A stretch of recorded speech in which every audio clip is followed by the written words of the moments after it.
अस्सलाम वालेकुम people, welcome to defence outpost. तो रिसेंटली बांग्लादेश के जो फॉरेन मिनिस्ट्री के एडवाइज़र हैं, फॉरेन अफेयर्स एडवाइज़र भी इन्हें कहा जाता है, हुमायूं कबीर इनका नाम है। इन्होंने पाकिस्तान, तुर्की और सऊदी अरब का जो डिफेंस पैक्ट है, मक्का डिफेंस एग्रीमेंट, उसके ऊपर एक काफ़ी इंपॉर्टेंट स्टेटमेंट दिया है। और क्योंकि ये बांग्लादेश गवर्नमेंट के ऑफिशियल है, तो उस हिसाब से भी इनकी जो स्टेटमेंट है वो इंपॉर्टेंट हो जाती है। कहा इन्होंने यहाँ पर ये है कि मक्का डिफेंस पैक्ट से रिलेटेड बांग्लादेश जो है वो एक पॉजिटिव अप्रोच रखता है और फ्यूचर में चलकर ये चीज़ बिल्कुल पॉसिबल है कि बांग्लादेश भी इस पूरे पैक्ट को ज्वाइन कर सकता है, इसका पार्ट बन सकता है। नाउ ये जो एक स्टेटमेंट है, ये अपने आप में एक बहुत ही इंटरेस्टिंग और बड़ी स्टेटमेंट है। बांग्लादेश से रिलेटेड किसी ने इतनी जल्दी एक्सपेक्ट नहीं था किया कि वो मक्का डिफेंस एग्रीमेंट से रिलेटेड इतने पॉजिटिव होंगे और इवन उसको ज्वाइन करने की बात करेंगे, क्योंकि आज भी कई लोगों का मानना है कि बांग्लादेश में अभी भी इंडिया का जो इन्फ्लुएंस है वो काफी एग्जिस्ट करता है और इसी इन्फ्लुएंस की वजह से वो उतना ओपनली पाकिस्तान के साथ या किसी भी और कंट्री के साथ जिसका इंडिया के साथ इख्तिलाफ है उसके साथ खुल के खड़े नहीं हो पा रहे। और वैसे भी इस टाइम के ऊपर जो मक्का डिफेंस एग्रीमेंट है उसका ज्यादा फोकस वेस्ट एशिया और मिडिल ईस्ट का रीजन है, क्योंकि जो कंट्रीज इस पैक्ट का पार्ट है, चाहे अब तुर्की की बात कर लेंगे, सऊदी अरब की बात कर लेंगे, पाकिस्तान की बात करेंगे, ये इसी रीजन में वाक़या हैं। और जिन कंट्रीज का ये पैक्ट है ऑब्वियसली उनका जो इंटरेस्ट है वो भी इसी रीजन से जुड़ा हुआ है। तो अभी के लिए जैसे पहले बताया कि ये पैक्ट जो है वो वेस्ट एशिया या फिर मिडिल ईस्ट के अंदर एक्टिव है। बांग्लादेश इस टाइम के ऊपर सिचुएटेड है साउथ एशिया की भी दूसरी साइड के ऊपर, जिससे ऑलमोस्ट वो सेंट्रल एशिया के रीजन के अंदर आ जाते हैं। तो स्ट्रेटेजिक रिलेशन जो है वो मक्का पैक्ट से वो वैसे भी बांग्लादेश जैसी कंट्री का नहीं बनता, लेकिन इस टाइम के ऊपर बांग्लादेशी ऑफिशियल यहाँ पर आके कह रहे हैं कि हम मक्का डिफेंस पैक्ट को ज्वाइन कर सकते हैं, ये जानते हुए कि एक्सप्लिसिटली इस पैक्ट के अंदर एक तो पाकिस्तान मौजूद है और ये पैक्ट जो है वो नेटो के आर्टिकल 5 के ऊपर बेस्ड है, यानी कि एक कंट्री के ऊपर अटैक होता है तो सब कंट्री के ऊपर अटैक होगा और सारी ही कंट्रीज यहाँ पर एक्ट करेंगी। यानी कि फ्यूचर में इंडिया और पाकिस्तान के दरमियान कोई कॉन्फ्लिक्ट होती है तो बांग्लादेश इस डिफेंस पैक्ट के अंदर पाकिस्तान को सपोर्ट करेगा। ये इस डिफेंस पैक्ट के क्लियर ऑप्शंस हैं जिनको ऑब्वियसली बांग्लादेश इस टाइम के ऊपर जानता है, लेकिन फिर भी वो इस पैक्ट को ज्वाइन करने की बात कर रहे हैं, जो कि इंडिया के लिए तो बिल्कुल भी अच्छी न्यूज नहीं है। वो ऑब्वियसली कल से इसके ऊपर रिएक्ट कर रहे हैं, उनका जो मीडिया है वो उसके ऊपर रिएक्ट कर रहा है और इवन इसी टॉपिक के ऊपर आज उनकी जो मिनिस्ट्री ऑफ एक्सटर्नल अफेयर्स है उनकी तरफ से भी रिस्पॉन्स आया है कि बांग्लादेश ने यहाँ पर कहा है कि वो मक्का डिफेंस पैक्ट को ज्वाइन कर सकते हैं। तो इस पूरी सिचुएशन को इंडिया मॉनिटर कर रहा है, यानी कि ये बात इंडिया तक पहुंच चुकी है। तो ओवरऑल जो सबसे बड़ा क्वेश्चन, जो सबसे बड़ी कंफ्यूजन निकल के आती है कि अचानक से बांग्लादेश ऐसी जो स्टेटमेंट्स हैं उनको क्यों रिलीज कर रहा है, मक्का डिफेंस पैक्ट को ज्वाइन करने की यहाँ पर इतने साफ अल्फाज में क्यों बात हो रही है और क्या फ्यूचर में चलकर इस चीज की पॉसिबिलिटी है कि बांग्लादेश जो कि बिल्कुल इंडिया के ऑपोजिट साइड के ऊपर है वो पाकिस्तान के साथ इस डिफेंस पैक्ट को ज्वाइन करेगा, ये जानते हुए भी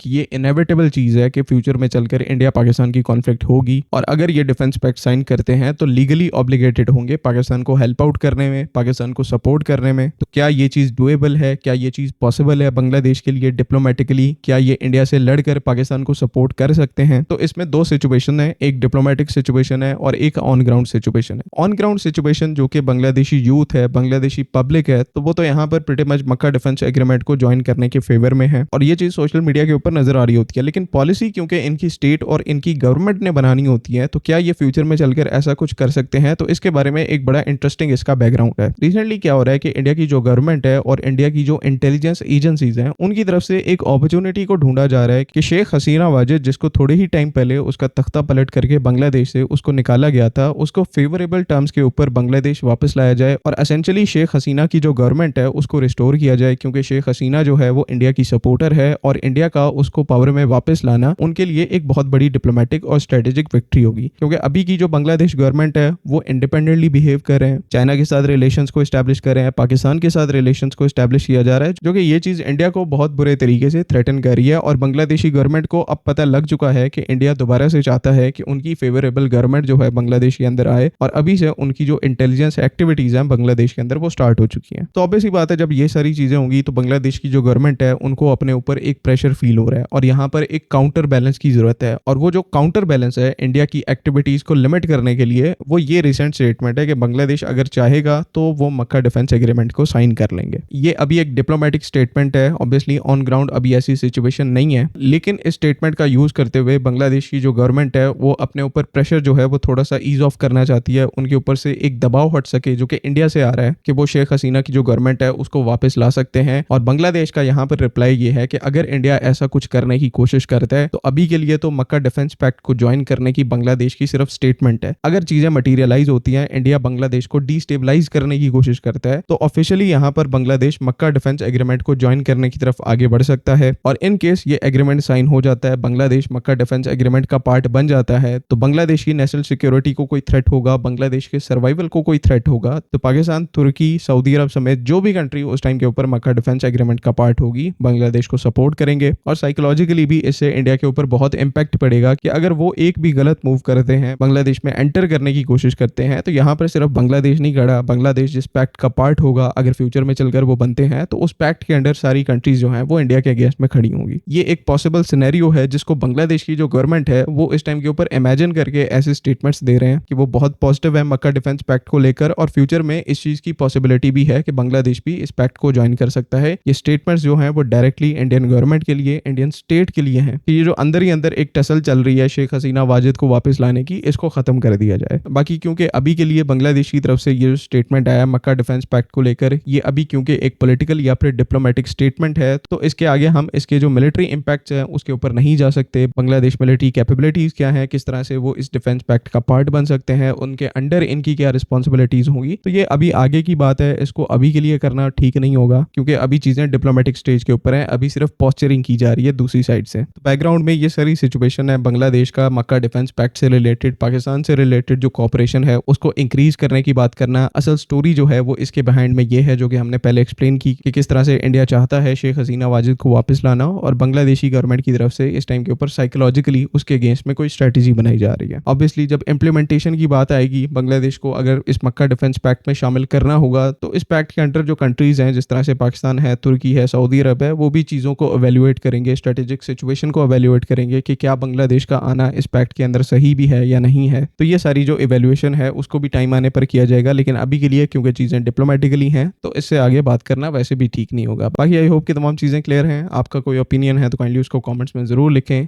अगली वीडियो तक के लिए अल्लाह हाफ़िज़। पाकिस्तान जिंदाबाद।